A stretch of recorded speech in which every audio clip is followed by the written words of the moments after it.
Welcome back friends, welcome to our study channel move on study. तो friends, सबसे पहले मैं आर्यन कुमार को धन्यवाद देना चाहता हूं, जिन्होंने हमारे चैनल पे काफ़ी लंबे से जुड़े हुए हैं। और उन्हें फ्रेंड्स काफ़ी लंबे समय से हमें कमेंट बॉक्स में ये लिख रहे हैं कि सर आप 26 जुलाई का सेकंड शिफ्ट का क्वेश्चन को डिस्कस कर दीजिए। तो मैं आर्यन कुमार आपको बताना चाहता हूँ फ्रेंड्स, आप लोग देखे होंगे हम इस चैनल पे 26 जुलाई का ऑलरेडी क्वेश्चन डिस्कस किया था। 60 क्वेश्चन, टॉप 60 क्वेश्चन क्लियर है। टॉप ने फिजिक्स का। अब मैं आपके कहने पर मैं अभी मेरे पास तो समय नहीं मिलता, फिर भी मैं फ्रेंड आप ही की वजह से यह स्पेसिफिक वीडियो क्रिएट करने जा रहा हूँ। और इसमें ऑलरेडी केमिस्ट्री का मैं क्वेश्चन डिस्कस शायद नहीं किया था, केमिस्ट्री का क्वेश्चन डिस्कस कर दिया था। तो मैं फ्रेंड्स अभी इसी वीडियो में माध्यम से मैं फिजिक्स का क्वेश्चन को डिस्कस करने जा रहा हूँ। देखता हूँ मैं एक्सेल के बाद क्या आता है, और उसके बाद मैं आप लोगों को बताऊँ किस किस क्वेश्चन पे ऑब्जेक्शन कर रहा है। वैसे मैं आप लोगों को बताता हूँ, ऑलरेडी मैं यहाँ पे ऑब्जेक्शन कर रहा था, क्लियर है। तो चलिए आगे फिजिक्स का मैं करता हूँ, फिर मैथमेटिक्स का मैं बता देता हूँ कौन सा क्वेश्चन आप लोगों को करना है, क्लियर है। तो स्टार्ट करता हूँ, क्वेश्चन आप लोगों को मैं दिखाता हूँ किस टाइप से है। तो फर्स्ट ऑफ ऑल क्वेश्चन आप लोगों को मैं स्टार्ट करता हूँ, यानी कि 71। तो देख लीजिएगा, यानी कि आप लोग का क्वेश्चन स्टार्ट होता है यहाँ से, यानी your class start is non a specialist for. ये भी क्वेश्चन फ्रेंड जो आप लोग देख रहे हैं ना, इस सभी मैं क्वेश्चन को डिस्कस किया था, वैसे आप लोग देखे होंगे। चलिए यहाँ से क्वेश्चन स्टार्ट करो, फिजिक्स का देख सकते हैं, ठीक है। तो स्टार्ट कर रहा हूँ, देखिए इफ वेक्टर ए बराबर I plus I minus 2j and vector B equal to minus J plus K, then 2a minus B.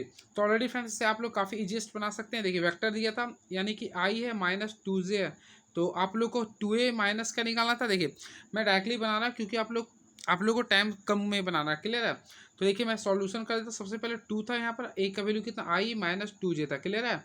और ये फ्रेंड्स बी का वैल्यू कितना था, माइनस जे माइ प्लस के था। ये आपको तोड़ना पड़ेगा, यानी कि यहाँ पे 2i कीजिएगा, माइनस 2 4j हो गया, माइनस माइनस प्लस जे हो गया, माइनस के हो गया। अब फ्रेंड्स आपको सिंपल वे में आप लोग सॉल्व कर सकते हैं इसे, यानी कि 2i हो गया, माइनस 3j हो जाएगा और माइनस के। अगर आप लोग को 2i माइनस 3j या माइनस के कहीं दिख रहा है, तो आप लोग राइट आंसर कर सकते हैं, ऑप्शन नंबर ए हो जाता है राइट आंसर, क्लियर है। चलिए नेक्स्ट क्वेश्चन को देखते हैं। What will the magnitude of vectors. तो फ्रेंड इसमें आप लोग को ऑलरेडी मैग्नीट्यूड निकालना था, ऑलरेडी आप लोग बना सकते हैं 1 प्लस 4 प्लस 9, यानी कि सिंपल का क्वेश्चन था ये, तो राइट क्या होगा 14 आ गया, तो अंडर रूट 14 हो गया, क्लियर है। चलिए भाई नेक्स्ट क्वेश्चन को देखते हैं क्या लिख रहा है ये। ए projectile is through at a angle of theta with horizontal eight which time it will be attains maximum height. तो फ्रेंड इसका फार्मूला आप लोग को ऑलरेडी पता होगा, इसमें मैक्सिमम हाइट्स के लिए बोल रहा। तो मैक्सिमम हाइट्स का जो फार्मूला होता है मैं लिख देता हूँ, we sine theta by G होता है, we sine theta by G होता है। तो इसके अकॉर्डिंग आप लोग सॉल्व कर सकते थे, क्लियर है। और हॉरिजॉन्टल रेंज के लिए क्या होता है, देखिए ये आप लोग का मैक्सिमम हाइट के लिए हो गया, क्लियर है। वही फ्रेंड्स अगर हॉरिजॉन्टल रेंज के लिए बोलता है, यानी एच आर के लिए बोलता है, तो उसके लिए फार्मूला भी मैं बताया था, V square sine two theta by G होता है। तो इसके अकॉर्डिंग आप लोग सॉल्व भी कर सकते थे। चलिए नेक्स्ट क्वेश्चन देखता हूँ, जो कि सही दिया हुआ था। An object is moving with velocity v equal to 6 metre per second in a circular path of radius 2 metre. What is the value of centimetre acceleration acting on it. तो friends आप लोग आराम से सॉल्व करते हैं, यानी F equal to M भी ए square का फार्मूला यूज करेंगे, तो आप लोग का ही राइट आंसर हो सकता है, क्लियर है। चलिए नेक्स्ट क्वेश्चन देखते हैं क्या लिख रहा है ये। इफ फोर्स बराबर 2i plus 3j an acts on a object and object gets displaced S, यानी कि फ्रेंड इसमें आप लोग को फोर्स निकालना था, ऑलरेडी आप लोग जानते हैं। तो एफ बराबर, यानी कि इसमें आप लोग फार्मूला का यूज करना था, क्लियर है। तो डब्ल्यू इक्वल टू क्या होता है, एफ एस होता है, यानी कि डब्ल्यू इक्वल टू क्या होता है, फोर्स इंटू डिस्प्लेसमेंट होता है, क्लियर है। तो यहाँ पे फोर्स देखें तो क्या लिख रहा है, 2i प्लस 3j लिख रहा है, क्लियर है। और फ्रेंड्स यहाँ पे एस देखना है, यानी डिस्प्लेसमेंट अगर बात करते हो तो डिस्प्लेसमेंट में लिख रहा है आई माइनस जे लिख रहा है, क्लियर है। तो इसी के अकॉर्डिंग आप लोगों को सॉल्व करना था। तो देखिए 2 हो गया और माइनस 3 हो गया, ऑलरेडी फ्रेंड्स से सॉल्व कीजिएगा तो माइनस आई आ जाएगा, यानी -1 जूल आ जाएगा। आई होप आप लोगों को क्लियर हुआ होगा। चलिए नेक्स्ट क्वेश्चन को मैं देखता हूँ किस टाइप से पूछा गया था। What will be the value of gravitational constant in SI units. तो ऑलरेडी फ्रेंड्स आप लोग जी का वैल्यू यहाँ पे पूछ रहा था, तो ऑलरेडी आप लोग जानते होंगे जी का वैल्यू क्या होता है, 6.67 इंटू 10⁻11 होता है, क्लियर है। लेकिन इसका यूनिट मेंशन करता, तो न्यूटन मीटर स्क्वायर पर केजी स्क्वायर होता। ऑप्शन नंबर आप लोग लगा सकते थे थर्ड में, जो कि ऑप्शन नंबर सही था। चलिए next question. What is the angle between force and displacement corresponding to zero work. तो फ्रेंड जब भी जीरो वर्क बोलेगा, जीरो वर्क जब भी बोलेगा, तो देखिए आप लोगों को 90 डिग्री करना पड़ेगा, क्लियर है। क्योंकि देखिए जीरो डिग्री में जो आता है वह पॉजिटिव आता है, वही बात करते हैं 90 डिग्री में, तो 90 डिग्री में जो आता है फ्रेंड्स वह जीरो हो जाता है। और ये बात करते हैं 180 डिग्री में जो आता है वो आप लोगों का नेगेटिव होता है। तो ये इसका मेन कंसेप्ट होता है, क्लियर है। तो होपली आप लोग इसे सॉल्व किए होंगे। आर्यन कुमार स्पेशलिस्ट मैं आप लोग को आपको बोल रहा हूँ, आप इसको सही किए होंगे, आशा है काफ़ी एक अच्छे स्टूडेंट्स हैं। चलिए नेक्स्ट क्वेश्चन मैं देखता हूँ क्या लिख रहा है। An objects of rest mass 1 kg is moving with velocity c/2। तो आप लोग को निकालना था डायनेमिक मास। तो फ्रेंड्स से आप लोग सॉल्व किए होंगे तो इसका राइट आंसर आया होगा 1.15 kg। चलिए नेक्स्ट क्वेश्चन को डिस्कस करते हैं। A rod of length 2 metre is moving with velocity 3/5 coulomb, what is the corresponding length of rod. तो फ्रेंड्स से अगर सॉल्व किए होंगे तो इसका राइट आंसर आएगा 1.6 मीटर। वही बात करते हैं नेक्स्ट क्वेश्चन का। A Carnot engine sinks temperature is 100 kelvin and source temperature is 400 kelvin, what is its efficiency. तो फ्रेंड्स मैं डिस्कस करते हैं। देखिए एक होता सिंक, एक होता सोर्स होता है, क्लियर है। तो मैं यहाँ सिंक लिख दिया, यहाँ पे सोर्स लिख दिया। अब देखिए दोनों का वैल्यू दिया था, सिंक का वैल्यू 100 दिया था और सोर्स का वैल्यू दिया था ये। तो ऑलरेडी मैं डिस्कस किया था, दोनों का सबसे पहले डिफर लेते हैं। तो फ्रेंड दोनों का डिफर लीजिए, कितना आएगा 300 आएगा। बाय आप लोग हमेशा सोर्स का लेकर करना पड़ता है, यानी कि 400। अब इंटू इसको क्या करना है, मल्टीप्लाई कीजिए 100 से। तो ये कितना आ जाएगा, यानी कि 4 का टेबल नहीं कितना 75 आ जाएगा।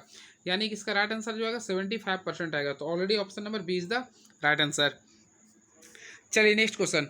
On giving energy 500 joule to a system work done by system is 400 joule, what is the change in its internal energy. तो इसे फ्रेंड इंटरनल एनर्जी को आप लोगों को सॉल्व करना था। तो ऑलरेडी इसे सॉल्व किए होंगे। तो फ्रेंड्स क्या आएगा, देखिए सिंपल वे का क्वेश्चन था ये, तो 100 जूल आ गया होगा। चलिए नेक्स्ट क्वेश्चन।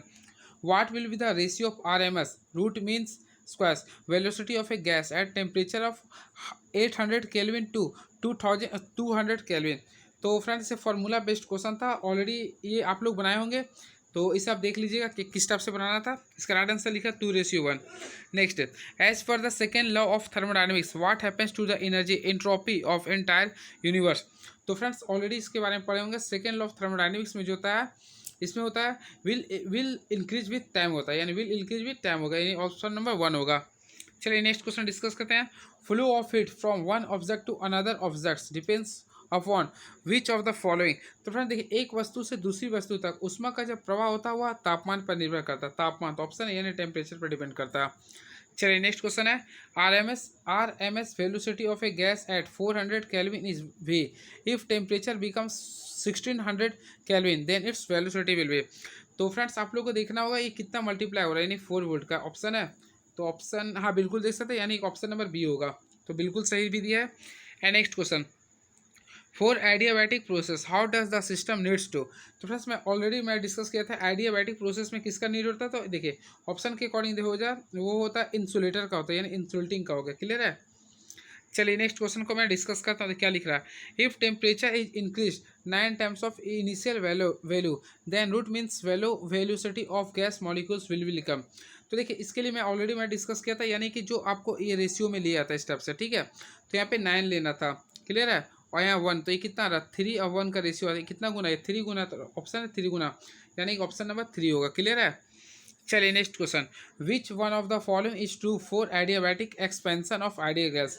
तो देखिए आइडियाबैटिक एक्सपेंशन में आप लोग को बोल रहा कौन सा ही आइडियाबैटिक से लिए ट्रू होगा।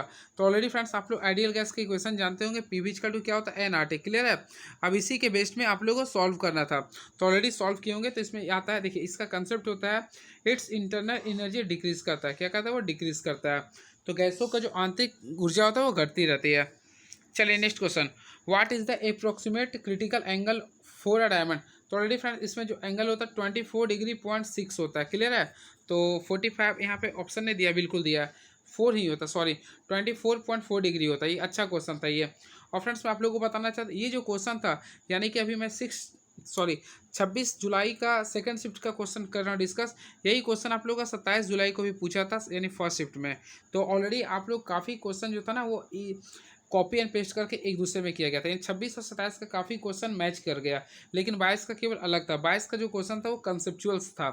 22 का फिजिक्स का क्वेश्चन कंसेप्चुअल था, लेकिन इसमें बेस्ड ऑन फार्मूला है। तो जब इसमें नॉर्मलाइजेशन होगा तभी कुछ कहा नहीं जा सकता है, क्लियर है। चलिए मैं नेक्स्ट क्वेश्चन देखता हूँ क्या ये, व्हाट इज द मैक्सिमम, क्या लिखा है, realistic magnification of a simple microscope. तो देखिए एक सरल सूक्ष्मदर्शी का अधिकतम यथार्थवादी आवर्धन जो होता है, ऑलरेडी मैं ये आप लोग को मैं पिछले जब क्लास करवाता था तो उसमें बताया था 9 होता है। तो ऑप्शन होगा तो बिल्कुल क्लिक कर सकते हैं, तो 9 होगा।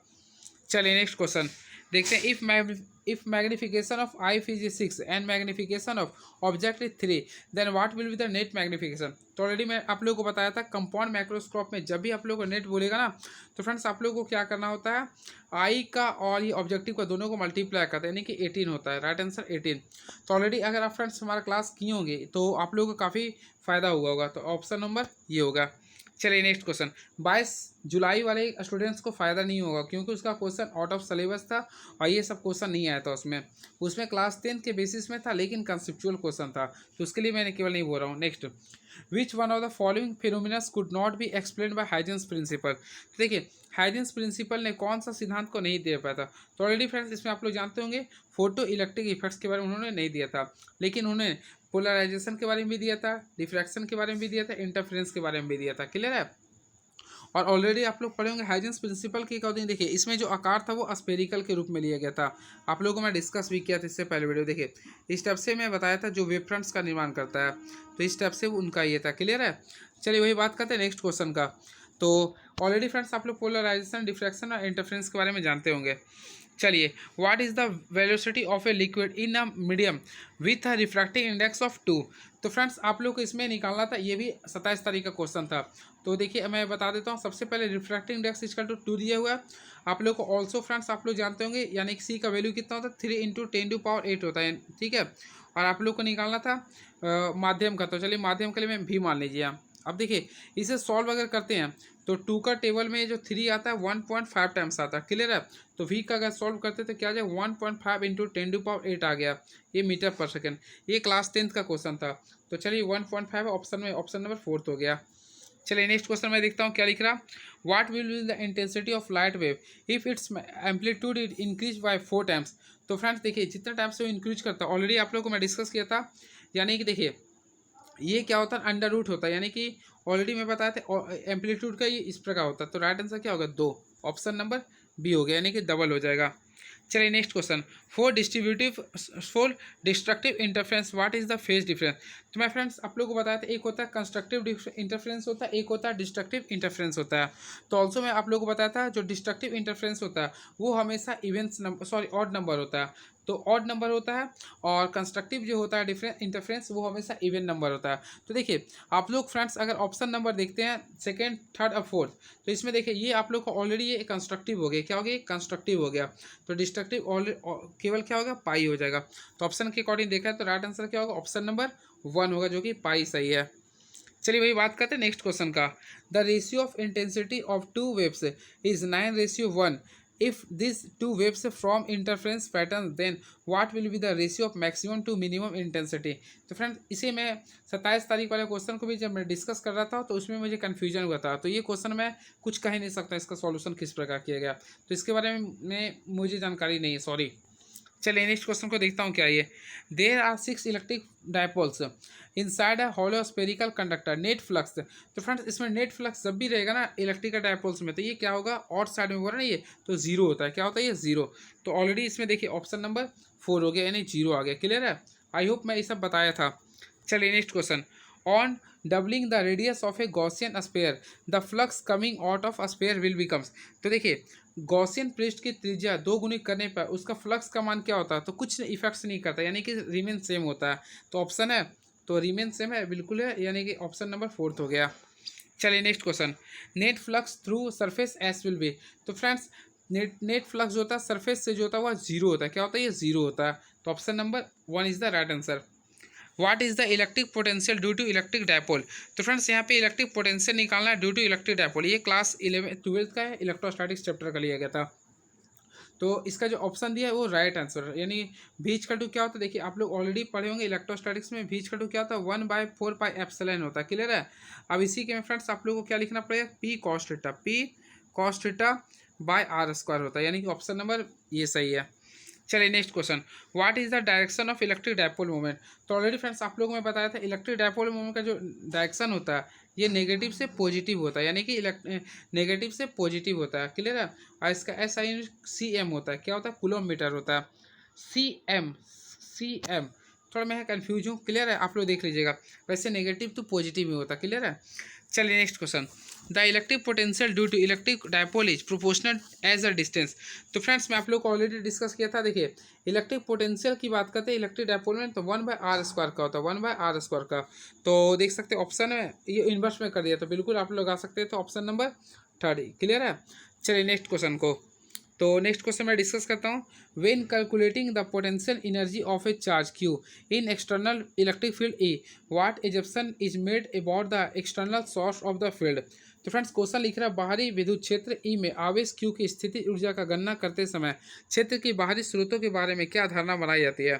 तो देखिए इसका राइट आंसर लिख रहा, the external source of the field are considered to be fixed और very far away so their influence is negligible. अब आप लोग को आ गया कैपेसिटर के बारे में। देखिए कैपेसिटेंस ऑफ बिलो कैपेसिटर, तो चलिए मैं सॉल्व करता हूँ। ऑलरेडी मैंने डिस्कस भी किया था। देखिए फर्स्ट ऑफ ऑल देखिए ये आप लोग को ये इसके अकॉर्डिंग देखा तो इस सीरीज में दिया था, ठीक है। तो फ्रेंड्स यहाँ पे भी 6 है, यहाँ भी 6 है, 6 कितना होगा 12 हो गया, क्लियर है। अब देखिए यहाँ पे फ्रेंड्स ये कितना दिया हुआ है मुझे तो पता ही नहीं चल रहा है कितना, ये शायद 9 है ये। तो अगर 9 दिया है तो 9 और यहाँ 12, तो ये आप लोग को नहीं करना है। अब फ्रेंड्स यहाँ पे तो 12 में लाया हूँ, तो अब देखिए 1/9 करना पड़ेगा, सॉरी क्या पता नहीं 1/9 है प्लस 1/मैं ये 12 लाया हूँ। अब इसे आप लोग ऐड ऑफ फ्रैक्शन कर सकते हैं। क्या है फ्रेंड्स मुझे पता ही नहीं चल रहा। देखिए पता नहीं चल रहा, जो भी अगर वैल्यू आता मान लीजिए क्या ये 3 है, तो आप लोग को क्या करना 1/3 प्लस 1/12 इस प्रकार से आप लोग सॉल्व करना था। ये आप लोग देख लीजिए क्या यहाँ पर था। चलिए नेक्स्ट क्वेश्चन को मैं डिस्कस करता हूँ। The resultant capacitance of below circuit is, तो इसमें कैपेसिटेंस निकाला था। तो इसमें आप लोगों को क्या करना था, देखिए पैरेलल में था, तो पैरेलल में है तो इसका फार्मूला क्या होता है, यानी कि कैपेसिटेंस अगर पैरेलल में तो उसका फार्मूला लिखते सीरीज वाला ऑलरेडी, यानी रेजिस्टेंस के अपोजिट होता। तो यहाँ पे 9 है, यहाँ भी 9 है, तो 9 कितना हो गया 18 हो गया। तो राइट आंसर होगा 18 फैराड होगा। तो ऑप्शन नंबर डी यानी कि 18 फैराड सही है। चलिए देखते हैं करंट थ्रू फॉलोइंग सर्किट। तो फ्रेंड्स में करंट निकाला ऑलरेडी, ओम्स लॉ का यूज करना है। भीज का टू क्या होता है IR होता है, क्लियर है। अब देखिए वोल्ट कितना आ रहा था 10 आ रहा, आप लोग आई और ऑलरेडी आर देख रहे हैं कितना, ये 5 है। तो फ्रेंड्स अगर आई आप लोग निकालते तो कितना आएगा 2 एम्पियर आएगा। तो राइट आंसर क्या होगा 2 एम्पियर। आई होप आप लोग क्लियर किए होंगे ये सब question. Current through the following circuit will be, तो फ्रेंड्स में करंट निकालना है। तो ऑलरेडी देखिए सबसे पहले सीरीज कॉम्बिनेशन में था, तो 2 क्या हो गया 4 ओम आपका हो गया, रेजिस्टेंस हो गया, क्लियर है। वही बात करते हैं वोल्ट का, तो ये आप लोग को 20 वोल्ट दिया था। तो देखिए आप लोग को सिंपल वे में यहाँ से करंट निकाल सकते हैं। V = IR होता है, यानी कि 5 एम्पियर आ गया। ऑलरेडी फ्रेंड्स आप लोग सॉल्व किएंगे 5 एम्पियर। चलिए नेक्स्ट क्वेश्चन, ये क्वेश्चन था, मैं फिर बोलूँगा इसका 0 आंसर आता है, लेकिन मैं फिर कंफ्यूज किया हूँ यहाँ पर। इसमें I3 निकालना था। तो देखिए I3 निकालना यानी आप लोग ये क्या नाम है किरचॉफ्स लॉ रूल पढ़े होंगे, जंक्शन रूल। तो इसमें क्या कहते हैं दोनों इक्वल होता है, यानी कि 5 + 2, यानी कि आप लोग क्या कीजिए 5 + 2 = I3 कीजिए। सिंपल क्वेश्चन हो गया ये। तो कितना आ गया 7 एम्पियर आ गया, क्लियर है। ये राइट आंसर हो गया, तो 7 एम्पियर हो गया, चलिए सही है। Next question, what is the value of heat produce in the following circuit per unit time. तो फ्रेंड इसमें हीट प्रोड्यूस करना था। तो ऑलरेडी देखिए फर्स्ट ऑफ ऑल आप लोग यहाँ पे भी कितना दे रहा, तो भी दे रहा आप लोग को 6 वोल्ट दे रहा। और वही बात करते आर का, तो आर दे रहा आप लोग का कितना 2 ओम दे रहा। तो आप लोग को हीट प्रोड्यूस करना था। तो ऑलरेडी आप लोग जानते हैं इसका क्या फॉर्म होता है, पिच का टू VI होता है, क्या होता है VI होता है। तो इसमें अगर आप लोग बनाते हैं तो देखिए मैं सॉल्विंग कर देता हूँ, क्योंकि देखिए फर्स्ट ऑफ ऑल आप लोग को निकालना था, इसमें हीट प्रोड्यूस निकालना था ना। What is the value of heat produce in sir, तो आप लोग इसमें फ्रेंड्स क्या निकले, पी का फॉर्मूला क्या होता है W/T होता है, ऑलरेडी पढ़े होंगे। W का फॉर्मूला निकालिए H² I² RT होता है, और यहाँ पे T दिया, कैंसिल कीजिए। I का वैल्यू दिया है क्या, नहीं दिया। तो चलिए V और I दिया, तो V का वैल्यू 6 में कर दिया हूँ। V = IR, I आप लोग को निकालना है, और R दिया आप लोग का 2। तो यहाँ से अगर निकालते तो I का वैल्यू कितना था 3, तो 3 का स्क्वायर मैं 9 कर दिया, और R कितना था 2, तो 9 दूनी 18 ओम आ गया, यानी कि राइट आंसर कितना हो गया 18 आ गया, 18 वाट। तो ऑलरेडी आप लोग बनाए होंगे 18 वाट है, और बिल्कुल ऑप्शन नंबर 3 होगा। चलिए नेक्स्ट क्वेश्चन को डिस्कस करते, देखते क्या पूछा गया था। If 15 ampere current follow through a circuit and value of applied voltage is 10 volt, then what is the value of power consumed in a circuit. तो ये भी क्वेश्चन इजी था, ऑलरेडी बनाए होंगे। पी का फार्मूला यूज करना था, P का ऑलरेडी आप लोग पढ़े होंगे। तो ये क्लास 10th का बेसिस पे पूरा न्यूमेरिकल था, काफ़ी इजी था ये मैं बोलूँगा। तो पिच का तो VI होता है, नहीं 15 वोल्ट यहाँ पे दिया फ्रेंड्स, ये 10 दिया। तो ऑलरेडी देख रहे हो कितना आ रहा है 150 आएगा। तो ऑप्शन है तो लगा सकते हैं 150 वाट, बिल्कुल सही है। अब उसी के यहाँ पे ये क्वेश्चन आ गया, what is the value of power dissipates across a 6 ohm resistance.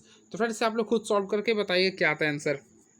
चलिए next question, A point which lies on the direction of length elements of a current carrying straight wire eight points value of magnetic field value. तो friends ये जो होता है आप लोग का zero होता है, क्या होता है जीरो, जो कि दिया हुआ है। Next question, according to Faraday law of electromagnetic induction direction of introduce current is such that.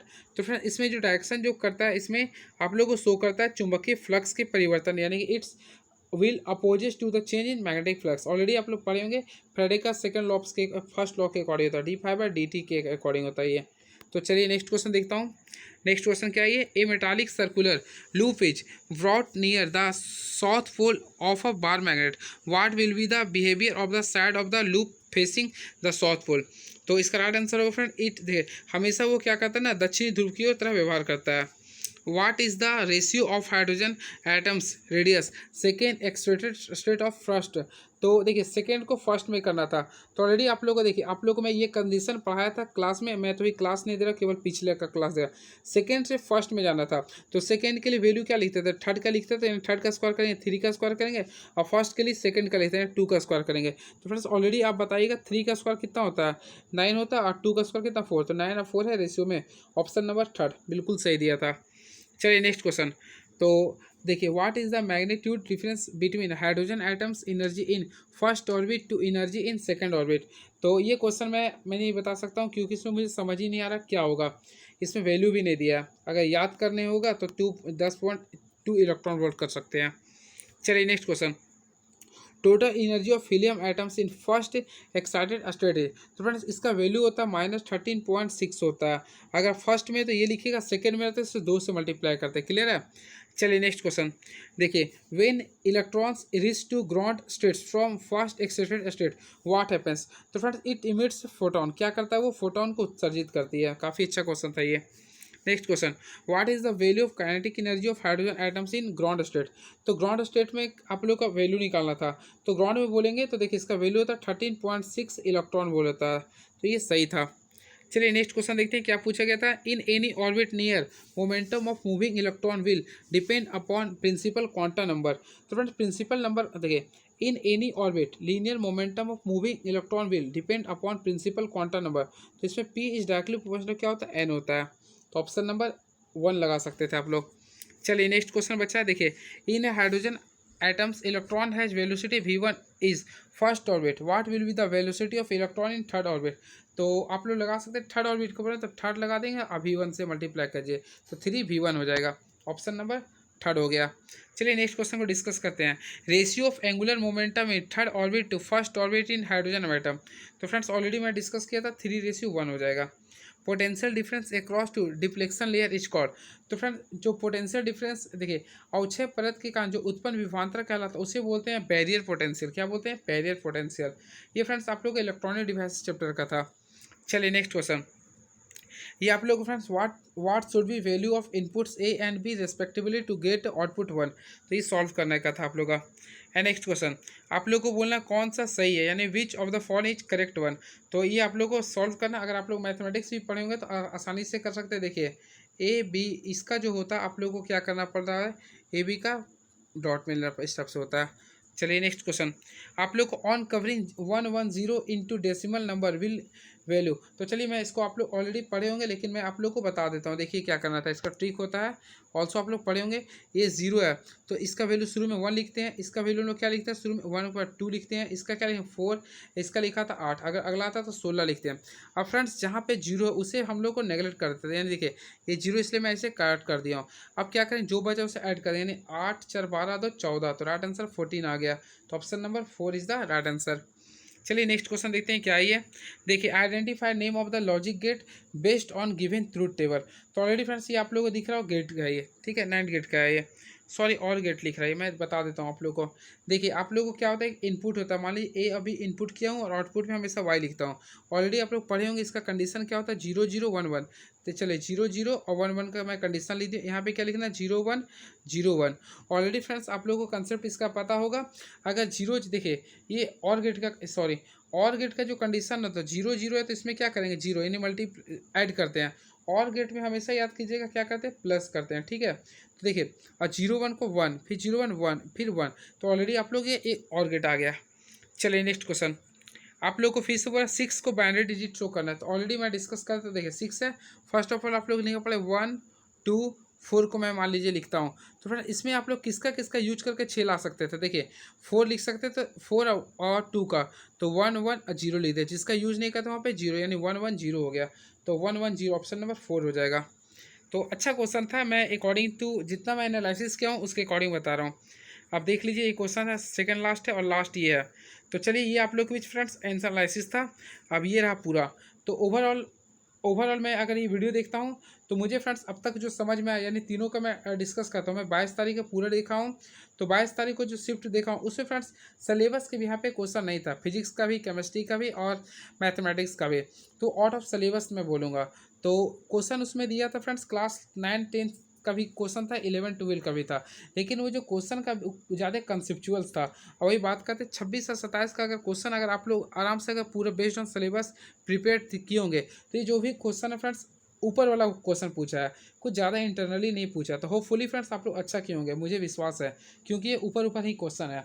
तो अब देखिए आप लोग क्या किए हैं। तो कटअप के बारे में कुछ कहना तो भी कुछ बोल नहीं सकता हूँ, लेकिन कुछ ना कुछ आप लोग को मैं बताता हूँ। 26 वाला क्वेश्चन 27 में पूछा गया था, मैं बहुत सारे क्वेश्चन को देखा हूँ।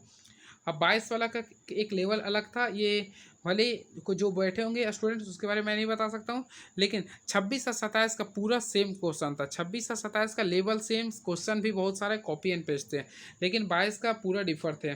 ठीक है, 22 तारीख वाला जो क्वेश्चन था वो कंसेप्चुअल क्वेश्चन था, और ये भी 26 और 27 का भी कंसेप्चुअल था। लेकिन 22 तारीख में फ्रेंड्स आप लोगों का क्या था, 22 तारीख वाला क्वेश्चन जो था वो आप लोग को, जैसे इसमें क्या था फार्मूला पुटिंग वाला क्वेश्चन बहुत सारा मैं बनाया, जितना न्यूमेरिकल बनाया लगभग मैं न्यूमेरिकल इसमें 10-15 क्वेश्चन मैं न्यूमेरिकल बना दिया हूँ। तो न्यूमेरिकल आप लोग का ईजी था, लेकिन क्लास जो 22 तारीख को जो पेपर हुआ उसमें न्यूमेरिकल ना के बराबर दिया था, तो यहाँ से वहाँ पे गच्चा खा जाता है। और इसमें और गेट नॉर गेट भी तो ईजी दिया था। बाकी देखिए क्या देता है, हम लोग को कहने से कुछ नहीं होगा, सब जैसा वोट करेगा नॉर्मलाइजेशन के अकॉर्डिंग। तो चलिए होपफुली आर्यन कुमार आप लोग अपना जरूर अटेंडेंस शो कीजिएगा। चलिए थैंक यू सो मच। और आर्यन आप भी अब शो कीजिए कि आपका मार्क्स कितना आ रहा है, आपके लिए मैं वीडियो क्रिएट किया हूँ। चलिए थैंक यू सो मच।